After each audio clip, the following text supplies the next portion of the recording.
Hello, everyone. I'm Major Garrett in Washington. Welcome to America Decides. The acting Secret Service director testified on Capitol Hill today at a Senate hearing looking into the assassination attempt on former President Trump.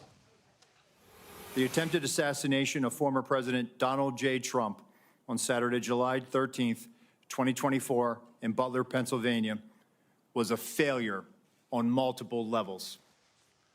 Failure on multiple levels. We're going to have more on that in a moment, but we're going to start on the campaign trail. Vice President Kamala Harris is in Georgia for an event tonight. Meanwhile, former President Trump and running mate J.D. Vance are getting ready for a busy few days ahead. Vance is in Nevada, and tomorrow, Trump will attend the National Association of Black Journalists Convention in Chicago. Fin Gómez and Ed O'Keefe are covering the campaigns for us. Fin Gómez is right here at the desk. Ed O'Keefe is in Atlanta. Ed, let me start with you.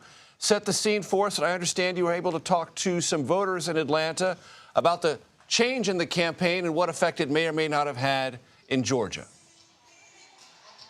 Oh, Major, what a change it is. You know, a few weeks ago, we would have been in a vestibule with the president, maybe a few dozen people.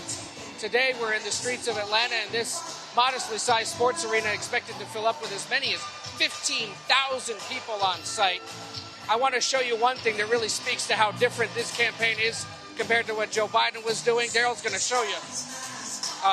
That woman over there in the green is DJ Tammy, who is warming up a pretty eclectic crowd of Georgians from Metro Atlanta and from across the state who we met today. And Major, I think it is safe to say, as we have seen evidence over the last week, that the Harris campaign has uncorked something in this country that was desperately waiting to be engaged. We talked to some people who've been waiting since 9 a.m. this morning for an event that doesn't begin until after 7 p.m. about why they're here and why they're excited about the vice president. Take a listen. Does she make it easier for Democrats to win Georgia in November? Yes. Absolutely. Yes. Why? Well, I think it is the unity. I think there's those of us who were afraid to admit that we were blue in a very red state have now been given the permission to stand up and really voice our opinions. People can make fun and think that she's silly and whatever, but it's the joy, right? I think we have joy. She brings joy and excitement. It's not just older people yelling the same old things, right? It's really a joy and it's a hope. Major, you heard that woman say the word joy, that there's joy in this campaign again. I vividly remember sitting with you in Des Moines earlier this year as this campaign season was beginning and saying there's very little joy in the contest that we're set to have. Now that Harris is in this race, there are people suggesting that that may be part of what's going on here. She has brought a different kind of energy and enthusiasm and a whole different cultural perspective to this.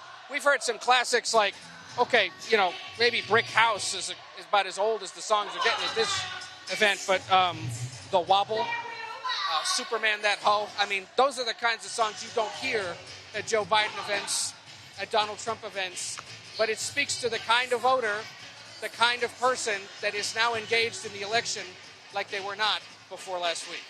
Ed O'Keefe, stay right there. You know your way around a vestibule, and you know your way around DJ Tammy, so I need you to stay right there. I want to talk to Fin Gómez here for a second. Fin, about one thing that Ed O'Keefe just captured. Sure. You and I have been to lots and lots of Trump rallies. We have. Those are the rallies defined in America for the last 8 years where people show up at 9 for a 7 o'clock event. Right. That are in arenas, not in vestibules or small places. Harris now is showing some of that mojo on the campaign trail. That has got to give those in the Trump inner circle a bit of concern. Well, you have been seeing that enthusiasm level raise, just probably as loud as DJ Tammy is going right now with those speakers. But honestly, like, there is that sense of a night and day difference by that enthusiasm you're seeing build from the base. I would say that in speaking to people close to the Trump campaign, they They do know that the dynamics of the race have changed, absolutely, but they had been prepared for this. They had been prepared for the possibility of Harris taking over and moving to the top of the ticket. So you've seen that. You're seeing like this new big ad buy that came out, $12 million ad buy in 6 battleground states today. So they're going out, they're being aggressive. They feel that they still make their case. And to try to define Kamala Harris differently than the way Yes. she is presenting and suggesting that she is, if not too progressive, too liberal, or possibly dangerous. Right, and you're seeing that in those op-ed ads. Right. Yeah, absolutely. That is their strategy, and it's a concerted and strategic effort that you're going to be seeing in the next few days, especially. Ed O'Keefe, back to you in Atlanta, and I hope you can still hear me. What is the sense there about the vice presidential pick for Vice President Harris, either timing or direction? She was asked on her way here, Major, whether or not she has made her selection. She told reporters she has not. The at least public elimination of Roy Cooper and Gretchen Whitmer in recent days suggested that it's a much smaller pool of people that are in contention, unless there's someone out there we just haven't heard about. The fact that we continue to see Pennsylvania Governor Shapiro, Senator Kelly, Governor Walz of Minnesota so actively out there, in essence, campaigning for the job, auditioning, is a sign that they must believe that they are still in the mix. And, you know, our expectation is we'll get an answer before August 7th. And CBS News learned today that the plan is for Harris and her running mate to do a battleground state tour next week, once the ticket is announced, to get out to places beyond Georgia, probably to Pennsylvania, Michigan, Wisconsin, Arizona, Nevada, North Carolina. Stay with me, folks. Those 7 states are basically it. And if they can hit those states pretty quickly with the kind of momentum we're seeing here tonight, that probably drives this race back to an even contest, as recent surveys have suggested it's headed back towards.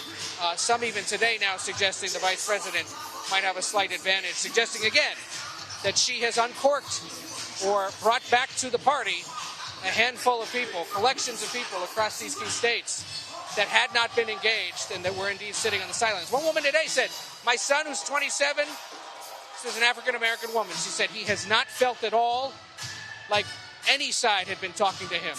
Her mere presence in this race, he said, has excited her son, has made him interested in participating, making sure that his friends and coworkers do, and he finally feels that somebody is speaking to him, his experience, his concerns, in a way that nobody else had before. So as much as they love President Biden and appreciate his service, this crowd certainly would suggest to you they're pleased that somebody else is running instead. On the scene for us in Atlanta, Ed O'Keefe, thanks very much. Finn. Very quickly, the one thing I do want to add is, yes, we have seen that boost amongst for the Harris campaign. We have been seeing that in the polls, but it really has been elevated to a dead heat. It's still a dead heat with Trump having an electoral map advantage at this point with 3 months out, 98 days to go.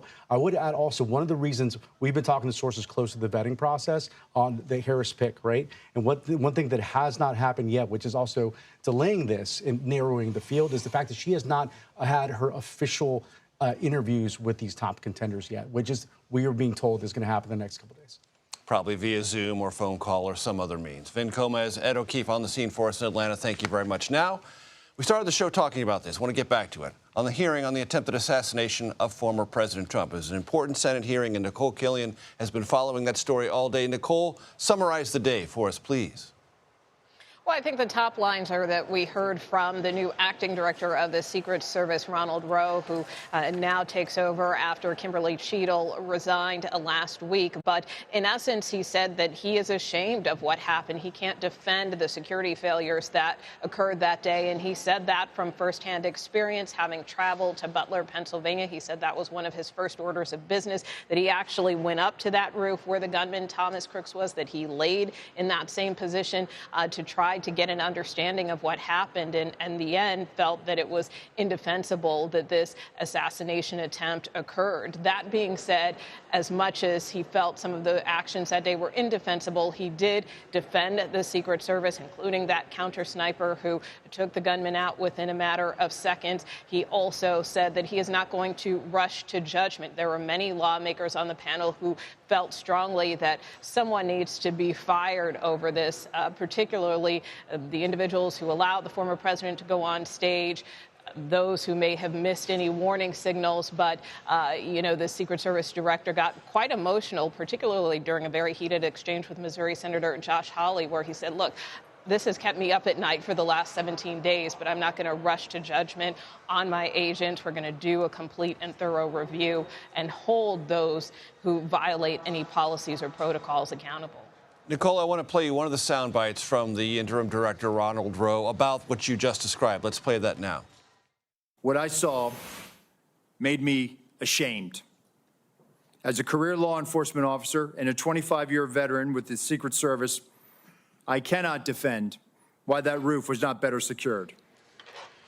Nikole, how much conversation in this Senate hearing focused on the lack of communication between Secret Service and local law enforcement about the actions of the shooter leading up to the assassination attempt? Well, there was quite a bit of discussion around that. I mean, what Acting Director Rowe said is that the Secret Service did not know that Crooks was armed, that local law enforcement was alerting of a suspicious individual, that they had flagged that, but there were some issues with the radio communication, and so ultimately that message didn't get to the Secret Service that Crooks was armed. So he acknowledged that. He acknowledged that there should be better communications in the future. But still, there were a lot of questions on the part of lawmakers, as I said, why the former president was even allowed on stage if there had been some of these advance warnings by local law enforcement.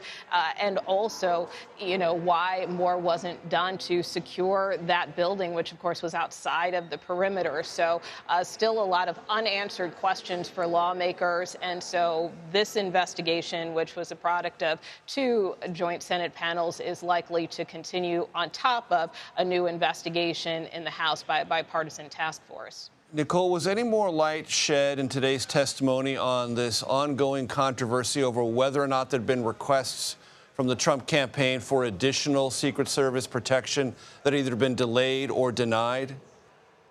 It did come up, but it wasn't a prominent part of this hearing. And much like his predecessor, Director Cheadle, Director Rowe also did not acknowledge whether or not there had been a denied request. I mean, in the case of Cheadle last week, she seemed to suggest that that was not the case. However, Director Rowe also did not say explicitly that a request was denied to the Trump campaign. What he did say, though, going forward is that he has, for instance, authorized the use of additional drones. That was something that was not carried out that day, even though the suspect did do a drone survey of the site hours before this shooting. He also talked about more communication between local law enforcement and making sure that these events are properly vetted going forward.